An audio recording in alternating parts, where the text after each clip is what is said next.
Bonjour et bienvenue sur videoexcel.com. Dans cette vidéo, nous allons essayer de mettre en surbrillance en fait le chiffre d'affaires maximum entre les trois chiffres d'affaires que nous avons ici à l'aide d'une mise en forme conditionnelle. Donc pour ce faire, on va donc sélectionner l'ensemble de la plage ici, les trois chiffres d'affaires. On se dirige vers l'onglet Accueil, puis on clique sur le bouton Mise en forme conditionnelle. On choisit Nouvelle règle. Ici, nous allons utiliser une formule pour déterminer pour quelle cellule le format sera appliqué. Voilà. Et dans ce champ, donc, je vais indiquer une formule qui va me permettre de renvoyer vrai ou faux. Donc une formule commence toujours par égal. Ensuite, je clique sur le bouton rouge à ce niveau-là pour pouvoir sélectionner la cellule directement sur la feuille Excel. Donc je vais sélectionner ici C4. Et je vais dire que C4 doit être égal. Alors, avant d'aller plus loin, C4 va être recopié donc vers la droite. Enfin, la formule pardon, va être recopiée vers la droite. Il faut donc que C4 ne soit pas figé. C'est la raison pour laquelle on va donc cliquer sur plusieurs fois la touche de fonction F4 afin de supprimer les dollars. Je continue ma formule et je vais dire que C4 doit être égal au maximum de C4 lui-même, point virgule, du chiffre d'affaires suivant, point virgule, et encore du chiffre d'affaires suivant. Je ferme la parenthèse. Maintenant, je reviens sur le bouton rouge pour continuer ici ma mise en forme conditionnelle.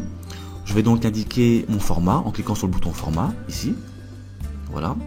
Dans l'onglet remplissage, je vais choisir une couleur de remplissage. Bien entendu, je peux choisir une police particulière ou une bordure, peu importe. Moi, je choisis uniquement un remplissage. Je valide par OK.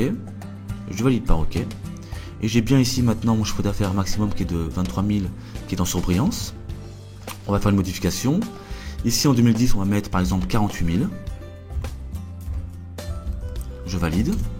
Et j'ai bien mon chiffre d'affaires 2010 qui est maintenant en surbrillance puisque c'est le maximum entre 2009 et 2011.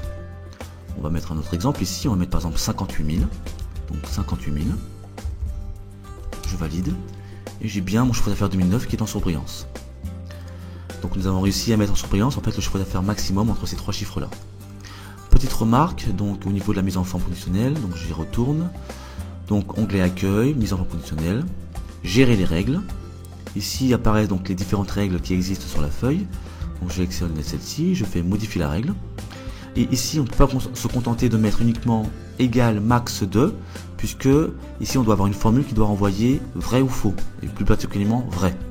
Donc à chaque fois que cette formule sera vérifiée, eh bien là où les cellules concernées seront en surbrillance. C'est, je dirais, l'utilité justement d'une règle de mise en forme conditionnelle. Donc la condition, c'est que cette formule soit remplie, et donc elle renvoie vrai.